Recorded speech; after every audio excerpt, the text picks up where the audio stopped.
আমরা অবাক বিস্ময়ে তাকিয়ে আছি বাংলাদেশের বিচার ব্যবস্থার দিকে, সর্বোচ্চ আদালতের দিকে। এখনো ইসলামকে নিষিদ্ধ করা হয় না। আজ আমরা ফরিদপুরের জনসমাবেশ থেকে ঘোষণা করতে চাই, এই ইসলাম নামক সাম্প্রদায়িক উগ্র জঙ্গিবাদী গোষ্ঠীকে যদি নিষিদ্ধ না করা হয়, বাংলার মাটিতে ইসলামকে অবাঞ্ছিত করতে, উদ্ধার করতে যা করতে হয় আমরা নিজেরাই করব। বিগত 15 বছর যাবৎ সকল ধরনের কূটনৈতিক শিষ্টাচারকে উপেক্ষা করে, এমনকি ন্যূনতম প্রতিবেশী সুলভ যে সাধারণ সভ্যতা, সাধারণ যে স্বাধীনতা, সেই সভ্যতাকে লঙ্ঘন করে পার্শ্ববর্তী দেশ হিসেবে বাংলাদেশের ভারত রাষ্ট্র বাংলাদেশের আভ্যন্তরীণ বিষয়ে নগ্নভাবে হস্তক্ষেপ করে চলেছে।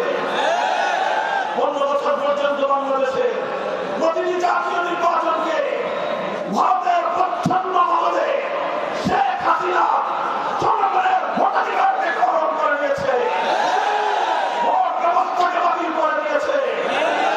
সর্বোচ্চ আদালত বিচার ব্যবস্থায় তার নিজের দলীয় লোকদেরকে নিয়োগ করে সর্বোচ্চ বিচারকের আসনকে পর্যন্ত কলঙ্কিত করেছে।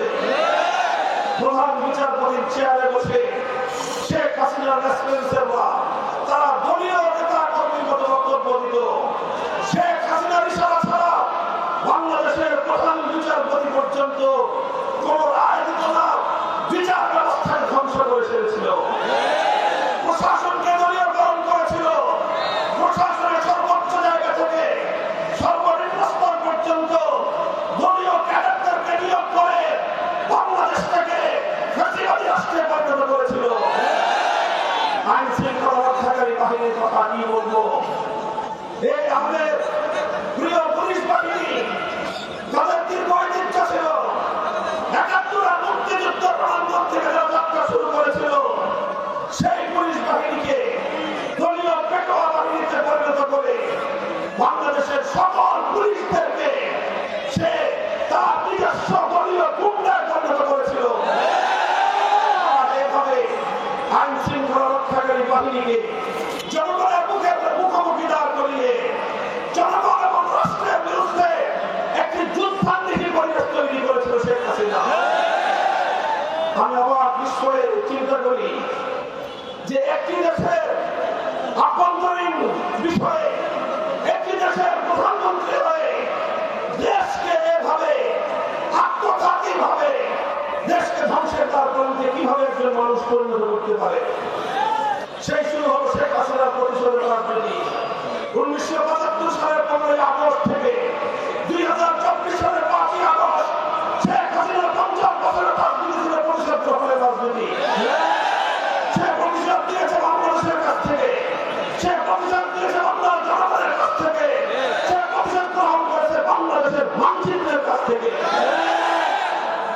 সে এমন ভাবে প্রতিশোধ দিয়েছে, এমনকি বলতে বলতে কথা পর্যন্ত আমি বলতে বাধ্য, শেখ হাসিনা প্রতিশোধ দিয়েছে তার নিজের দল আওয়ামী লীগের কাছ থেকে।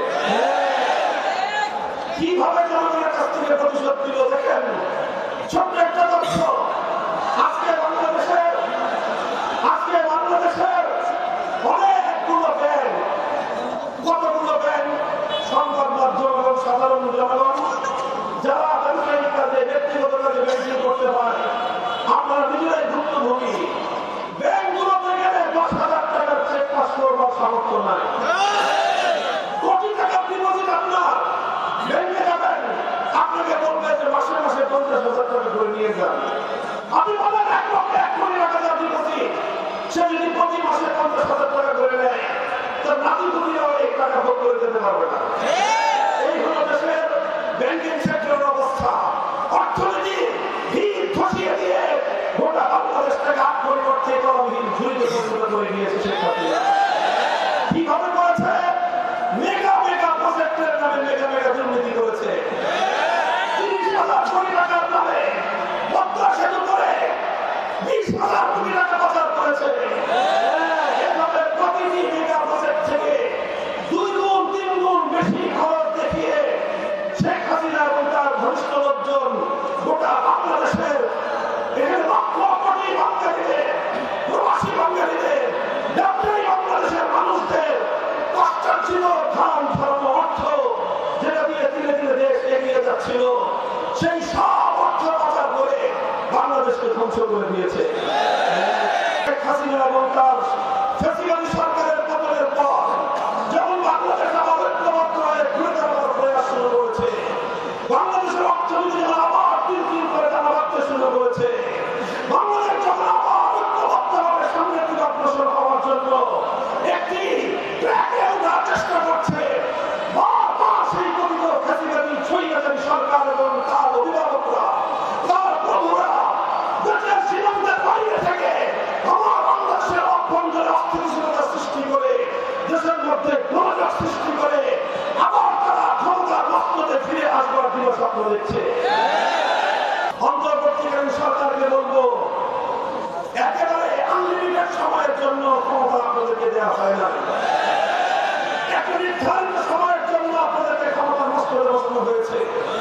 সুনির্দিষ্ট একটা এজেন্ডা রয়েছে, সুনির্দিষ্ট দায়িত্ব রয়েছে, আপনারা প্রয়োজনীয় সংস্কার সারবেন। ফ্যাসিবাদের আগ্রাসনে ভেঙে পড়া বাংলাদেশের ভঙ্গ রাষ্ট্র কাঠামোকে শুধুমাত্র জরুরি পুনর্নির্মাণ করে অতি দ্রুত জাতীয় নির্বাচনের ব্যবস্থা করবেন, তৈরি করে জনগণের প্রতিনিধিদের হাতে ক্ষমতা হস্তান্তর করার রাস্তায় আপনারা চলা শুরু করুন।